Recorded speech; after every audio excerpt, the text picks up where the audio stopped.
तो कैसे हैं आप लोग। स्वागत है एक बार फिर से आपके अपने YouTube चैनल एमयू क्लासेस के सुपर संडे मैराथन के रात के 8 बजे के आज के श्रृंखला में। तो प्रश्न शुरू करने से पहले बस यही कहूँगा कि अगर वीडियो में थोड़ा सा भी आपको अच्छा लगता हो मेरे बताए गए प्रश्न, तो एक प्यारा सा लाइक, एक प्यारा सा कमेंट्स और ज़्यादा से ज़्यादा शेयर कर दीजिएगा दूसरे को। और एक बात और बताना चाहता हूँ, 1 फरवरी से मैं आपको डेली सुबह 10 बजे, कै बजे, 1 फरवरी से मित्रों डेली सुबह 10 बजे याद रखिएगा, 10 बजे AM की मैं बात कर रहा हूँ। 1 फरवरी से आपको यूट्यूब के शॉर्ट वीडियो दूंगा और उसमें सब नए कुछ प्रश्न अच्छे भी होंगे, ठीक है। तो मैं चाहता हूँ कि उसको देखिएगा शॉर्ट वीडियो में और ज़्यादा से ज़्यादा उसको देखिएगा, एक मतलब एक अलग उसको जो है मुकाम दीजिएगा। मैं बस यही चाहता हूँ आपसे। चलिए, तो इन बातों के साथ शुरुआत करते हैं आज के संडे मैराथन के इस वीडियो की, जिसका पहला प्रश्न आपके स्क्रीन पे है और कह रहा है, 15वीं शताब्दी भारतीय इतिहास में कौन सी शताब्दी के नाम से विख्यात है। जो 15वीं शताब्दी है भारतीय इतिहास में, वो कौन सी शताब्दी के नाम से जानी जाती है या विख्यात है। पुनर्जागरण काल, सांस्कृतिक पुनरुत्थान काल, पुनरुत्थान काल या इनमें से कोई नहीं। तो संडे मैराथन के आज के रात बजे के 8 के श्रृंखला का पहला प्रश्न आपके स्क्रीन पे है और प्रश्न का पूछना है कि 15वीं शताब्दी भारतीय इतिहास में, यानी भारतीय कला के इतिहास में जो 15वीं शताब्दी थी वो किस नाम से जानी जाती थी। ठीक है, तो पहला प्रश्न और इसका सही जवाब है आपका बी, सांस्कृतिक पुनरुत्थान के नाम से। अगला प्रश्न है आपके स्क्रीन का, कह रहा है, अगला प्रश्न है मित्रों, अंग्रेजी शासनकाल में राजस्थान शैली को कहा जाता था। अंग्रेजी के शासनकाल में राजस्थान की शैली को क्या कहकर पुकारा जाता था। रायथान, राजस्थल या राजस्थान या फिर राजपूताना। तो जब अंग्रेजों के शासनकाल में जो राजस्थानी शैली थी उसको किस नाम से पुकारा जाता था, यह हमारा आज का मैराथन का संडे का दूसरा प्रश्न है। कमेंट्स करते रहिएगा मेरे उत्तर से पहले। इसका सही जवाब है मित्रों डी, राजपूताना। अंग्रेजों के शासनकाल में राजस्थान शैली को अंग्रेज शासक जो यानी अंग्रेज जो थे वो राजपूताना के नाम से पुकारते थे, बुलाते थे, कहते थे उस शैली को। ठीक है, अगला प्रश्न है आपके स्क्रीन का, कह रहा है, राजस्थान के नामकरण पर बल देने वाले कला मर्मज्ञों में कौन शामिल है इनमें से। यानी कि राजस्थान का जो नामकरण है, मतलब राजस्थान शैली के नामकरण पे बल देने वाले कला मर्मज्ञों में डॉक्टर सत्यप्रकाश आते हैं, डॉक्टर मोती चंद्र आते हैं, श्री राय कृष्णदास आते हैं, या ये सभी आते हैं। ठीक है, तो ये है आज की संडे मैराथन की टॉप 30 प्रश्न, जैसा कि डेली आप रात के 8 बजे देखते हैं दिया जाता है। और 1 फरवरी से सुबह के 10 बजे एक शॉर्ट वीडियो में आपको डेली दूंगा। आपको करना कुछ नहीं है, एक नज़र में बस उसे देखना है साथियों, और उसको ज़्यादा से ज़्यादा लाइक शेयर कर दीजिएगा, कमेंट्स भी एक प्यारा सा उस क्वेश्चन पे कर दीजिएगा। ठीक है, तो इस प्रश्न का जो सही जवाब है वो हो जाएगा आपका डी, यह सभी, यानी सत्य प्रकाश, डॉक्टर मोती चंद्र और राय कृष्णदास। इसके अलावा कार्ल खंडलवाला, ठीक है, वो भी थे। राम गोपाल विजयवर्गीय भी ने जो है जोड़ दिया था। अगला प्रश्न देखिए, 4 नंबर प्रश्न कह रहा है, इनमें से किस कला मर्मज्ञ ने 17वीं एवं 18वीं शताब्दी के प्रारंभिक काल को राजस्थानी चित्रकला का स्वर्ण, देखिएगा ध्यान से, पूरा नहीं छपा है, टाइप हुआ है, स्वर्ण काल माना था शब्द जो छूट गया है, राजस्थानी चित्रकला का को जो है स्वर्ण काल माना था। यानी इसमें से वो कौन सा कला मर्मज्ञ, देखिए इसमें आपका जो है पूरा आ नहीं रहा है, ये देख लीजिए पूरा विकल्प आए, अब आपका पूरा विकल्प आ रहा होगा। ठीक है, इनमें से किस कला मर्मज्ञ ने 17वीं और 18वीं शताब्दी का जो शुरुआती काल था, ठीक है, उस शुरुआती काल को राजस्थानी चित्रकला का स्वर्ण युग, टाइपिंग छूट गया है बीच में, माना था। मैं बोल दे रहा हूँ, सुन लीजिए। कार्ल खंडालावाला ने, राय कृष्णदास ने, डॉक्टर सत्यप्रकाश ने या राम गोपाल विजयवर्गीय ने। इनमें से वो कौन सा कला मर्मज्ञ है? 17वीं और 8वीं शताब्दी के प्रारंभिक काल में राजस्थानी चित्रकला को वहां का स्वर्ण युग माना। तो मित्रों वो थे कार्ल खंडालावाला। ठीक है। 5वां प्रश्न देखिए आपकी स्क्रीन का कह रहा है, किस कला समीक्षक ने राजपूत शैली के अंतर्गत केवल राजस्थान की चित्रकला को ही स्वीकार किया? यानी इसमें से वो कौन सा कला समीक्षक कह लीजिए, कला इतिहासकार कह लीजिए, जिन्होंने राजपूत शैली के अंतर्गत, मेरे ख्याल से राजपूत शैली, हाँ ठीक है, राजपूत शैली के अंतर्गत यानी राजपूतों के शैली के अंतर्गत केवल राजस्थान की चित्रकला को ही स्वीकार किया। यानी जो राजपूत थे, मतलब राजस्थानी शैली में जो भी शासक हुए वो कौन थे? राजपूत थे। ठीक है।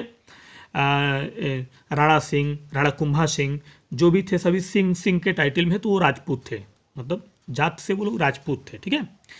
तो कह रहा है कि राजपूत शैली के अंतर्गत केवल राजस्थान की चित्रकला को ही स्वीकार किया गया। किस कला समीक्षक के तहत? यानी किस कला समीक्षक ने सिर्फ राजस्थान शैली ही स्वीकार किया और कोई नहीं? आनंद कुमार स्वामी ने, श्री राय कृष्णदास ने, वाचस्पति गैरोला ने या WG आर्चर ने? तो मित्रों ये 5वां प्रश्न है और इसका सही जवाब है वाचस्पति गैरोला ने जो है सिर्फ राजस्थान की शैली को, या राजपूत की जगह राजस्थानी शैली भी होता है, हो सकता है, राजस्थानी शैली के अंतर्गत केवल राजस्थान की चित्रकला को ही स्वीकार किया, बाकी किसी और कला को नहीं स्वीकार किया उन्होंने। ठीक है। अगला प्रश्न है आपका 6 नंबर। प्रश्न कह रहा है, राजस्थानी चित्र शैली में इनमें से किस शैली का भी प्रभाव था? किस शैली का भी प्रभाव आपको इन ऑप्शन में से राजस्थानी शैली के अलावा देखने को मिला? पहाड़ी शैली का प्रभाव देखने को मिला, राजपूत शैली का प्रभाव देखने को मिला, ईरानी शैली का प्रभाव देखने को मिला या मुगल शैली का प्रभाव देखने को मिला? राजस्थानी चित्र शैली में इन चारों ऑप्शनों में से किस शैली का प्रभाव हमें देखने को मिला? 6वां प्रश्न है आपका। ठीक है। और इसका सही जवाब है मुगल शैली का प्रभाव हमें उसमें देखने को मिला है। ठीक है। 7वां प्रश्न आपके स्क्रीन पे कह रहा है, अलवर शैली को मौलिकता पर, यानी अलवर शैली की मौलिकता पर 1961 में प्रकाशन किया गया था। अलवर शैली की मौलिकता पर 1961 में प्रकाशन किया गया था किसका? अलवर अंक 16 का, अलवर अंक 17 का, अलवर अंक 12 का प्रकाशन किया गया था या अलवर अंक 14 का प्रकाशन किया गया था? तो शानदार प्रश्नों की श्रृंखला आज के आपके संडे मैराथन में है मित्रों। और याद रखिएगा सुबह 10 बजे 1 फरवरी से आपको शॉर्ट वीडियो एक मिलेगा, उसमें बहुत अच्छे प्रश्न होंगे, छोटे लेकिन धमाकेदार होंगे। ठीक है। एक नज़र में बस देख लेंगे, आपके लिए क्लियर हो जाएगा। अलवर शैली की मौलिकता पर 1961 में प्रकाशन किया गया, इसमें से कौन से अंक का? तो मित्रों वो किया गया था अलवर 16 का। ठीक है। इस अंक का प्रकाशन किया गया था। अगला प्रश्न आपके स्क्रीन पे है 8 नंबर। कहना है प्रश्न का, किस कला मर्मज्ञ ने मेवाड़, किशनगढ़ और बूंदी की चित्रकला को उनकी शैलीगत विशेषताओं के कारण विशेष महत्व दिया? ठीक है। मेवाड़, किशनगढ़ और बूंदी की चित्रकला को, ठीक है, उनकी शैलीगत विशेषता के कारण विशेष महत्व दिया था। डॉक्टर सत्यप्रकाश ने, डॉक्टर A.K. स्वामी यानी आनंद कुमार स्वामी, डॉक्टर मोती चंद्र या श्री राय कृष्णदास? ये कौन सा इसमें से कला मर्मज्ञ था जो मेवाड़, किशनगढ़ और बूंदी की चित्रकला को उनकी शैलीगत विशेषताओं के कारण एक विशेष महत्व दिया? तो 8वां प्रश्न यही कह रहा है, इसका सही जवाब है मित्रों सी, डॉक्टर मोती चंद्र ने। 9 नंबर प्रश्न देखिए, कह रहा है इनमें से कौन सी शैली अरावली पर्वत श्रृंखलाओं के मध्य स्थित है। अरावली पर्वत श्रृंखलाओं के बीच में इनमें से कौन सी शैली स्थित है। ढूढ़ाड़ शैली, हड़ौती शैली, मारवाड़ शैली या मेवाड़ शैली। राजस्थानी चित्रकला की 4 शैलियां जो आपके सामने हैं, ये चारों नाम, और इनकी अलग अलग उपशैलियां। ठीक है, तो यहां ये सिर्फ पूछ रहा है कि राजस्थानी चित्रकला की वो शैलियां इनमें से कौन सी है जो अरावली पर्वत श्रृंखलाओं के मध्य में स्थित है। तो मित्रों, राजस्थान की उस शैली का नाम है मेवाड़ शैली। ठीक है, 10वां प्रश्न देखिए, कह रहा है मेवाड़ शैली का प्रारंभिक चित्र किसके समय में चित्रित हुई थी। जो प्रारंभिक चित्र था मेवाड़ शैली का, ठीक है,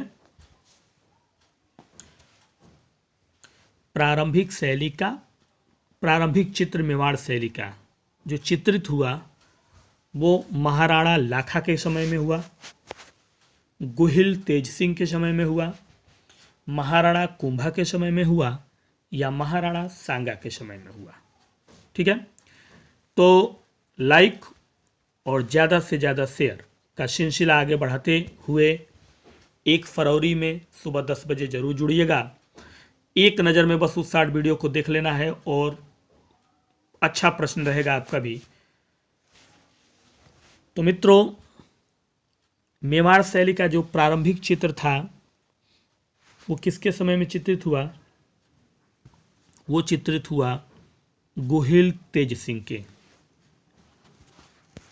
अगला प्रश्न, प्रश्न संख्या 11। हमारा प्रश्न कह रहा है आपसे,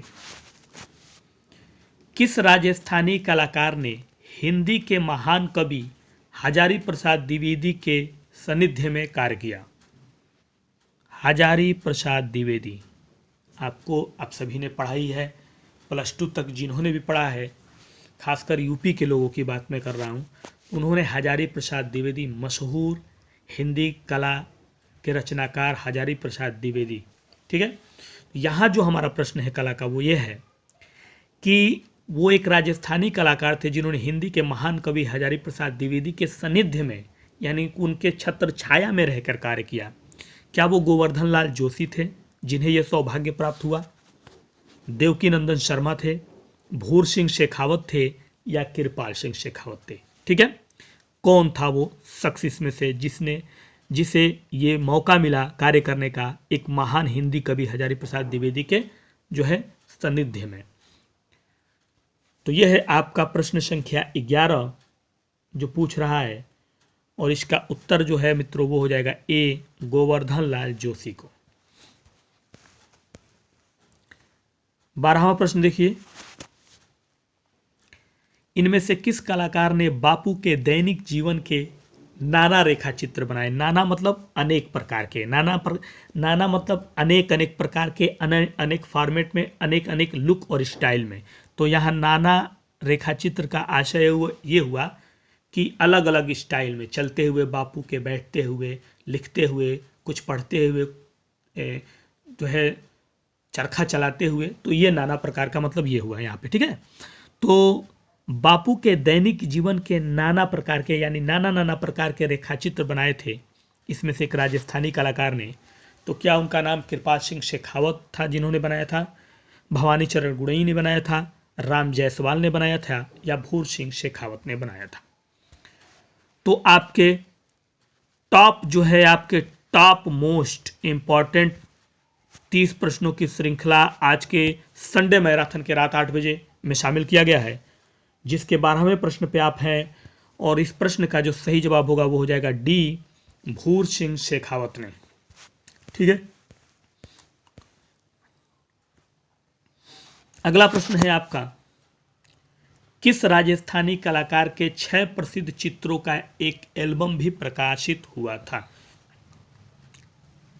6 प्रसिद्ध चित्रों का एक एल्बम प्रकाशन हुआ था उस राजस्थानी कलाकार। अच्छा, एक चीज़ ध्यान दीजिएगा, खासकर जो राजस्थान के रहने वाले हैं, राजस्थान जोन के, वहाँ पे जो भी पेपर होता है, चाहे आरपीएससी का हो साथी, या फिर उसके अलावा जो राजस्थान स्टेट लेवल का जो एसईटी करके आया है, निकला हुआ है, उसमें विजुअल आर्ट का भी पेपर है होगा।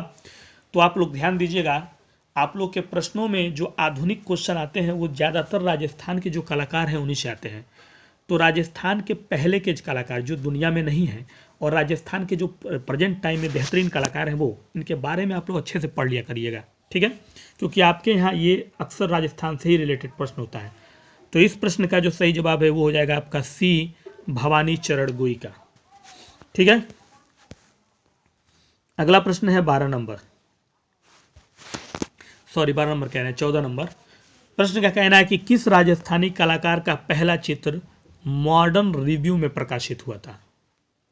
पहला चित्र हुआ था प्रकाशित, और वो भी हुआ था मॉडर्न रिव्यू में, ठीक है। मॉडर्न रिव्यू नामक कह लीजिए पत्रिका थी वो, जिसमें राजस्थानी कलाकार का पहला चित्र प्रकाशित हुआ था। तो वो कलाकार क्या राम गोपाल विजयवर्गीय थे जिनका ये चित्र प्रकाशन हुआ था, परमानंद चोयल थे, मोहनलाल गुप्ता, या प्रेमचंद्र गोस्वामी। ये मोहनलाल गुप्ता और प्रेमचंद्र गोस्वामी जो है इस कला के क्षेत्र में जो है राजस्थान के कलाकार हैं ये भी, ठीक है। तो कौन है वो कलाकार राजस्थान का इसमें से? तो मित्रों 14वां प्रश्न जो हमारा है, प्रश्न संख्या 14 का उत्तर जो होगा वो हो जाएगा ए, राम गोपाल विजयवर्गीय का, ठीक है। अगला प्रश्न है 15 नंबर, प्रश्न संख्या 15 स्क्रीन पे है आपके, और कह रहा है दिल्ली के 5 सितारा होटल में रासमंडल का भित्ति चित्र किसका उल्लेखनीय कार्य है? दिल्ली का जो 5 सितारा होटल है उसमें रासमंडल का भित्ति चित्र, किसका भित्ति चित्र, नाम भी है उसका, रासमंडल का भित्ति चित्र इनमें से किसका उल्लेखनीय कार्य है? केजी सुब्रमण्यम साहब का वो कार्य है, या फिर सतीश गुजराल साहब का वो कार्य है, एमएफ हुसैन साहब का वो कार्य है, या कृपाल सिंह शेखावत का वो कार्य है? तो चलिए मित्रों, केबीएस की डेट आपकी आ ही चुकी है जिसमें आर्ट एजुकेशन का आपका पोस्ट है, और मैं चाहता हूं कि इस पोस्ट में ज़्यादा से ज़्यादा हमारे चैनल से अगर बच्चे सेलेक्ट होते हैं तो मेरे लिए बहुत खुशी की बात होगी कि मेरे पढ़ाए कुछ लोग केबीएस में अपनी मेहनत से एक सहारा, एक हिंट पाकर जो है सिलेक्शन लिया उन्होंने, ठीक है। तो 5, और जब पेपर हो जाएगा और अगर आपको मिलता है मौका, क्वेश्चन पूछे गए हों तो ज़रूर उसको शेयर करिएगा ग्रुप में, ठीक है। तो इस प्रश्न का अगर पेपर आ जाए तो पेपर भी दीजिएगा ज़रूर, कैसा पूछा गया है देखा जाएगा, आपको बताया जाएगा। तो इस प्रश्न का सही जवाब मित्रों डी, कृपाल सिंह शेखावत का, ठीक है। अगला प्रश्न है आपके स्क्रीन का, देखिएगा प्रश्न संख्या है आपका ये 16, और कह रहा है किस राजस्थानी कलाकार ने आर्यवत सांस्कृतिक सांसद कोलकाता के सहयोग से अपनी पहली एकल प्रदर्शनी का आयोजन किया था? ध्यान दीजिएगा, आर्यवत सांस्कृतिक संसद कोलकाता, इनके सहयोग से, यानी आर्यवत सांस्कृतिक संसद कोलकाता के सहयोग से, हेल्प से, उन्होंने अपनी पहली एकल प्रदर्शनी का आयोजन किया था उस कलाकार ने राजस्थानी। तो उनका नाम क्या, मीनाक्षी भारती था। मीनाक्षी भारती रिसेंट में कलाकार हैं ये भी एक। कृपाल सिंह शेखावत थे, दिलीप सिंह चौहान थे, या पारस भंसाली। पारस भंसाली भी वहीं से बिलोंग करते हैं जो है राजस्थान के कला के क्षेत्र में, ठीक है। तो कौन है इनमें से वो कलाकार जो कि इस आर्यवत सांस्कृतिक संसद कोलकाता के सहयोग से पहले एकल प्रदर्शनी का आयोजन उन्होंने किया था? तो मित्रों वो थे आपके कृपाल सिंह शेखावत साहब, ठीक है। अगला 17 नंबर प्रश्न, प्रश्न का कहना है 17, किनकी लिखी कविताओं का संग्रह सॉन्ग एंड स्कल्पचर नाम से प्रकाशित हुआ? ठीक है, सॉन्ग एंड स्कल्पचर, ठीक है, इस नाम से प्रकाशित हुआ, ठीक है, एक संग्रह किसका, कविताओं का। किनकी लिखी थी वो? उषा रानी हुजा की, अंजलि इला मेनन की, एन पुष्पमाला की, या दीपिका हाजरा की। ठीक है, तो चलिए आप इस समय हैं 17वें प्रश्न पे। टॉप 30 प्रश्नों की आज की संडे मैराथन के रात 8 बजे के वीडियो में बने रहिए शुरू से अंत तक और देखिए कि आज का मैराथन टेस्ट कैसा है आपका कंप्लीट होने के बाद, क्या सही किया आपने। तो इसका सही जवाब है मित्रों ए, उषा रानी हुजा, राजस्थान की कलाकार उषा रानी हुजा की। ठीक है, अगला प्रश्न देखिए 18 नंबर कह रहा है कि दूसरी ईद किस कलाकार की बनाई कलाकृतियों में से एक है। कलाकृति का नाम है दूसरी ईद। ये कलाकृति बनाई कृतियों में से एक है उनकी, तो किसने बनाया है दूसरी ईद। शारदा चरण उकील की बनाई है ये, भवानी चरण गुई की बनाई है ये, राम जायसवाल की बनाई ये कृति है, या सतीश गुजराल की। ठीक है, किसकी बनाई कृति है ये। ठीक है, तो आप शॉर्ट वीडियो जो यूट्यूब पे डाले जाते हैं सुबह 10 बजे AM, 1 फरवरी, याद रखिएगा 1 फरवरी से मित्रों आपको मैं दूंगा, और मैं चाहता हूं कि उस वीडियो को ज़्यादा से ज़्यादा देखें और वायरल करें, ताकि लगे मुझे कि हाँ आपने जो है सपोर्ट दिया है मेरा। ठीक है, तो इसका जो सही जवाब होगा 18वें प्रश्न का, वो हो जाएगा आपका सी, राम जायसवाल की बनाई कृति है दूसरी ईद।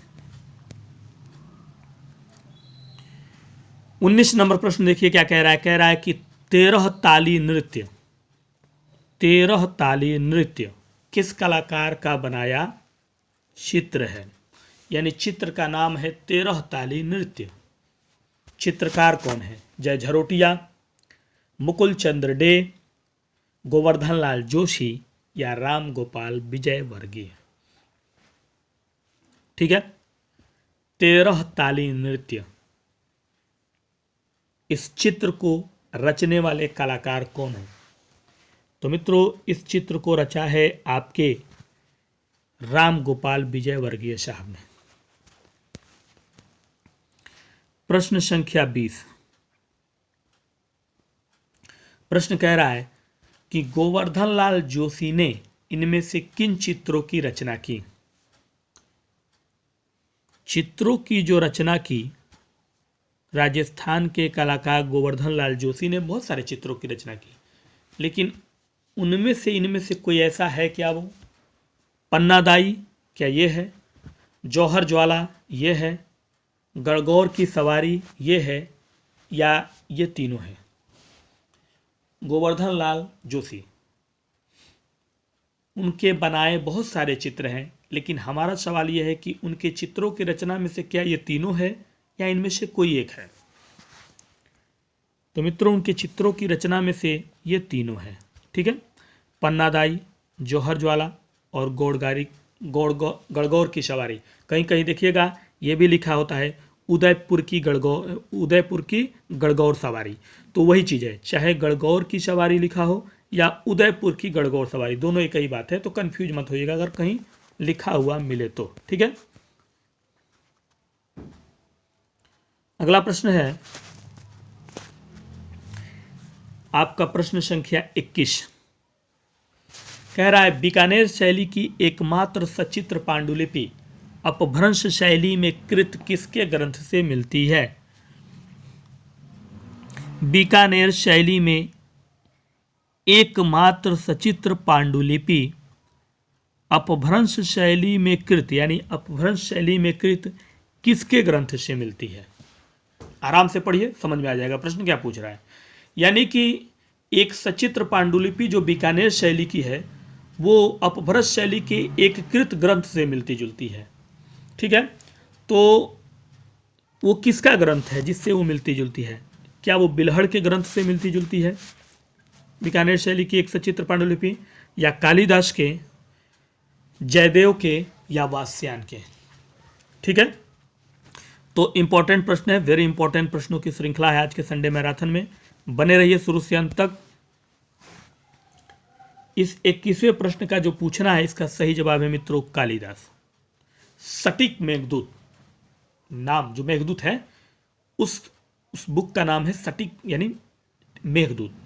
वही ग्रंथ है जो अभ्रस शैली के किस ग्रंथ से मिलती है, बीकानेर शैली की सटीक मेघदूत, स्टिक मेघदूत लिखा हुआ है रीता प्रताप के बुक में, मेघदूत ही कहिए। ठीक है, अगला प्रश्न 22 नंबर, अपने पेशेवर पेंटिंग कैरियर के प्रारंभिक चरण में अपना जीवन अजंता पेंटिंग को समर्पित करने का फैसला किया। अपने पेशेवर कैरियर के प्रारंभिक चरण में अपना जीवन अजंता पेंटिंग को समर्पित करने का फैसला इसमें से किस आधुनिक कलाकार ने किया है? विजय कुलकर्णी ने, के.एस. कुलकर्णी ने, लास्य उपाध्याय ने या जतिन दास ने? ठीक है, वो कौन सा कलाकार है इसमें से आधुनिक जिसने अपने प्रारंभिक चरण में यानी अपने पेशेवर पेंटिंग कैरियर के प्रारंभिक चरण में शुरुआती दौर में अपना जीवन अजंता पेंटिंग को समर्पित किया? और एक अच्छी बात यह है कि अजंता पे बहुत सारी पेंटिंग उन्होंने बनाई भी, समर्पित किया, तो जो आपको नेट पे देखने को मिल जाएगा अगर आप देखेंगे तो। ठीक है, उस कलाकार का नाम क्या है ये पूछा जा रहा है। तो मित्रों उस कलाकार का नाम है विजय कुलकर्णी। बम्बई में रहते हैं विजय कुलकर्णी साहब, अभी भी वर्क करते हैं, लगभग 50 प्लस की उम्र है उनकी। ठीक है, उन्होंने समर्पित किया और बहुत सारे अजंता पे उन्होंने बनाए हैं अजंता श्रृंखला से। ठीक है, आगे बढ़िए। 23वां प्रश्न देखिए क्या कह रहा है। प्रश्न संख्या 23 का कहना है, बीकानेर चित्र शैली के उद्भव का श्रेय किन्हें दिया जाता है? बीकानेर चित्र शैली का जो उद्भव, चित्र की शैली का जो उद्भव का श्रेय दिया जाता है, ठीक है, वो किसे दिया गया है? बीका जी को, राय सिंह को, उस्ताओं को या इन सभी को? ठीक है, ध्यान से देखिए और फिर अपने प्रश्न का उत्तर दीजिए। ठीक है, तो बीकानेर चित्र शैली के उद्भव का जो श्रेय दिया गया वो दिया गया वहाँ के उस्ताओं को, जिन्हें बाद में क्या कहा गया? उस्ता। बाद में उस्ता उन्हें कहा गया। उस्ताओं को बाद में उस्ताद कहा गया, उस्ताद के बाद उन्हें फिर उस्ता कहा गया। ठीक है, अगला प्रश्न है आपका 24 नंबर और प्रश्न का कहना है, देवगढ़ शैली का मोती महल किस चित्रकार की चित्रण पद्धति का एक उदाहरण है? देवगढ़ शैली का जो मोती महल है, उस मोती महल में आपको भित्ति चित्र मिलेगा। क्या मिलेगा? भित्ति चित्र चित्रित मिलेगा। और उस भित्ति चित्र को किस चित्रकार ने चित्रित किया, जिसका प्रसिद्ध, जो उस शैली का उस मोती महल में एक प्रसिद्ध उदाहरण है, उस भित्ति चित्र को चित्रित किसने किया है, ये पूछ रहा है प्रश्न हमारा। ठीक है, तो वही प्रश्न है कि देवगढ़ शैली का मोती महल जो भित्ति चित्र बना है वो किस चित्रकार की चित्रण पद्धति का एक बेहतरीन उदाहरण है, एक बेहतरीन नमूना है? बगता का, चौखा का, कंवला का या नंगा का? ये सभी चित्रकार थे। ठीक है, देवगढ़ शैली में ये चित्रकार आपको, देवगढ़ जो उस शैली है उसमें ये चित्रकार थे। और जो चित्रकार, उसका प्रसिद्ध उदाहरण जिस चित्रकार का उस मोती महल में मिलता है भित्ति चित्रकार, वो थे मित्रों चौखा। ठीक है, 25 नंबर प्रश्न देखिए, सुंदर प्रश्न है। देवगढ़ शैली का एक चित्र रावत नाहर सिंह जनाना में इस समय कहाँ सुरक्षित है? चित्र का नाम है रावत नाहर सिंह जनाना में। यह है देवगढ़ शैली का एक चित्र। प्रेजेंट टाइम में इस चित्र को कहाँ सुरक्षित रखा गया है? Prince of Wales museum Mumbai में, भारत कला भवन वाराणसी में, सालारगंज संग्रहालय हैदराबाद में या राष्ट्रीय आधुनिक कला संग्रहालय नई दिल्ली में? ठीक है, देवगढ़ शैली का बना चित्र है, ये भी मैंने बता दिया है कि किस शैली में बना है, रावत नाहर सिंह जनाना में। तो मित्रों प्रेजेंट टाइम में इसे सुरक्षित रखा गया है Prince of Wales museum Mumbai में। बढ़ते हैं 26वें प्रश्न की तरफ। 26वां प्रश्न आपके स्क्रीन पे है और प्रश्न का कहना है, अबुल हसन तानाशाह के समय में चित्रित रागमाला दक्षिणी शैली के किस राज्य से संबंधित है? अबुल हसन तानाशाह जो शासक थे, उनके समय में रागमाला चित्रण हुआ। किस शैली में? दक्षिणी शैली के एक राज्य का शासक हुआ अबुल हसन तानाशाह, और उस तानाशाह अबुल हसन तानाशाह के समय में रागमाला का चित्रण हुआ। वही पूछ रहा है ये कि उस शासक के समय में चित्रित रागमाला दक्षिणी शैली के कौन से राज्य से संबंध रखता है, यानी वो शासक कौन से राज्य से था। सीधा कहने का मतलब ये है जिसमें रागमाला चित्रित हुई, बीजापुर का, अहमदनगर का, बीदर का या गोलकुंडा का। ठीक है, देखिए प्रश्न के जो स्टाइल होते हैं, क्वेश्चन के जो स्टाइल होते हैं ना, वो थोड़ा सा घुमाया इसलिए जाता है कि आप ये जान सके कि किस किस तरह से प्रश्न को बनाया जा सकता है। ये मैं सिर्फ अपनी तरफ से कोशिश करता हूँ। एग्जामिनर भी कई तरह के सोच रखते हैं, हम लोग से काफ़ी डेवलप हैं, और हर तरफ से आपको सोच कर रखना पड़ेगा कैसे पूछा जाएगा। एक ही चीज़ को ऐसे घुमाया जाएगा कि आपके भाव को समझने में समय लग जाएगा प्रश्न में। ठीक है, तो ये प्रश्न जो है इसका सही जवाब है डी, गोलकुंडा का। ठीक है, दक्षिणी शैली का जो गोलकुंडा राज्य है उसके शासक से अबुल हसन तानाशाह एक शासक हुए जिन्होंने रागमाला चित्रण कराया था। 27वां प्रश्न, किस आधुनिक कलाकार ने मुंबई शहर से प्रभावित होकर एक श्रृंखला तैयार की थी? मुंबई शहर से प्रभावित होकर एक श्रृंखला उस आधुनिक कलाकार ने तैयार की, और वो एक फीमेल कलाकार थी। क्या नलिनी भागवत थी वो, चित्रा वैद, नलिनी मलानी, एन पुष्पमाला? ठीक है, तो इसमें से वो फीमेल शख्सियत, वो आधुनिक फीमेल कलाकार जिसने मुंबई शहर से प्रभावित होकर एक श्रृंखला तैयार की, उस आधुनिक कलाकार का नाम बताना है आपको इस 27वें प्रश्न में। और वो आधुनिक कलाकार हैं नलिनी मलानी, जो अभी भी सक्रिय हैं और कला के क्षेत्र में वर्क कर रही हैं। अगला प्रश्न है आपकी स्क्रीन का 28 नंबर, गायब खून की तलाश में किस कलाकार की बनाई कलाकृति है? गायब खून की तलाश में, इसे सन 2012 में इनमें से एक कलाकार के द्वारा बनाया गया। अतुल डोडिया की बनाई ये है कलाकृति गायब खून की तलाश में, नलिनी मलानी की बनाई हुई है, जय झरोटिया की, या अंजलि इला मेनन की। अब एक चीज़ और आपको ध्यान रखना है इसमें, 2012 वर्ष 2012 में इसको बनाया गया। ये भी इस समय सक्रिय हैं, ये भी सक्रिय हैं, ये भी सक्रिय हैं, बस यही एक शख्सियत है जो इस दुनिया में नहीं है। यानी 3 लोग अभी भी प्रेजेंट टाइम में वर्क कर रहे हैं कला के क्षेत्र में, सिर्फ जय झरोटिया को छोड़कर। एक ये भी लॉजिक होता है अपना, और एक वर्ष ध्यान रखना है कि किस वर्ष में कौन कलाकार, भाई जो जिंदा है तो वो तो कर ही रहा होगा कोई ना कोई वर्क। जय झरोटिया मर चुके हैं, आपको पता ही है। तो कुछ इस तरह के भी लॉजिक लगाए जाते हैं अपने प्रश्नों को समझने के लिए, और इसका सही जवाब है नलिनी मलानी की है ये कलाकृति गायब खून की तलाश में। और सेकंड लास्ट प्रश्न यानी 29 नंबर प्रश्न, बड़ा ही बेजोड़ और बहुत ही धाकड़ प्रश्न है, देखिएगा एकदम करंट प्रश्न है ये, करंट कला का।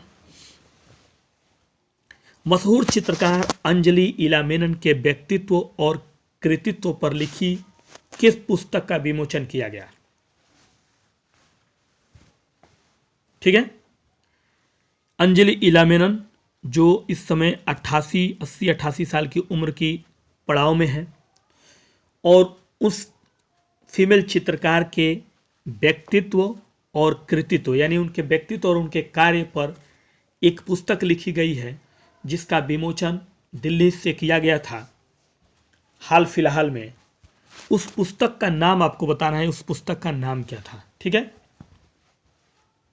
Through the patina, Roli Books, Shobita Punja, या इनमें से कोई नहीं।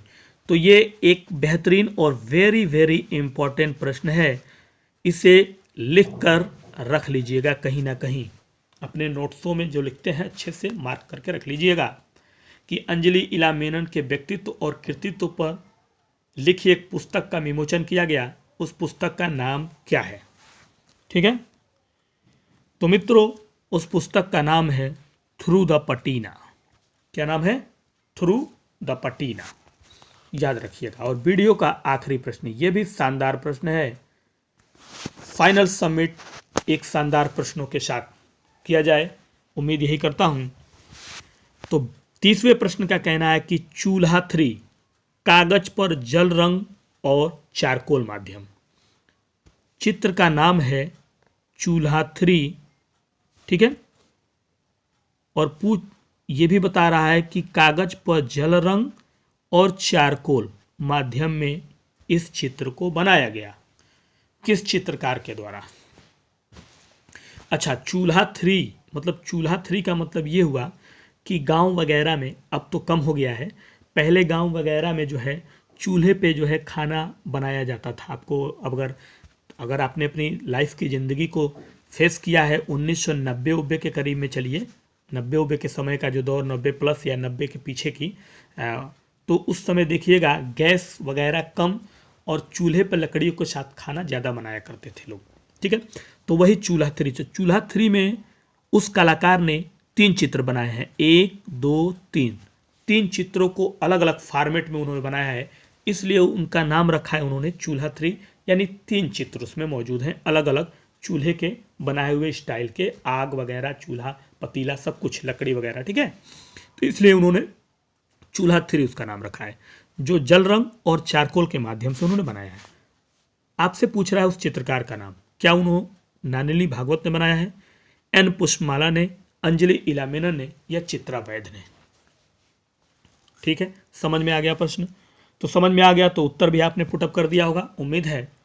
और चलिए देखते हैं आखिरी प्रश्न का उत्तर कितने लोगों ने देने के बाद अपना फाइनल सबमिट 30 में कितना बेस्ट हुआ किया। तो इस प्रश्न का सही जवाब है चित्रा वैध। चित्रा वैध की बनाई चित्र का नाम है चूल्हा 3, जिसको उन्होंने जल रंग और चारकोल माध्यम में बनाया है। तो उम्मीद करता हूँ कि आज की संडे मैराथन आपको बेहद पसंद आई होगी, और आगे बढ़ाते रहिएगा मेरे वीडियो को। जिस ग्रुप, जिस चैनल पे भी, चाहे जहाँ भी आप जुड़े हों, एक बार मेरे वीडियो को ज़रूर प्रश्नों को शेयर करिएगा। तो चलिए इजाज़त चाहते हैं, मिलते हैं कल फिर से कुछ अच्छे प्रश्नों के साथ रात 8 बजे। तब तक के लिए नमस्कार, गुड नाइट, शुभ रात्रि।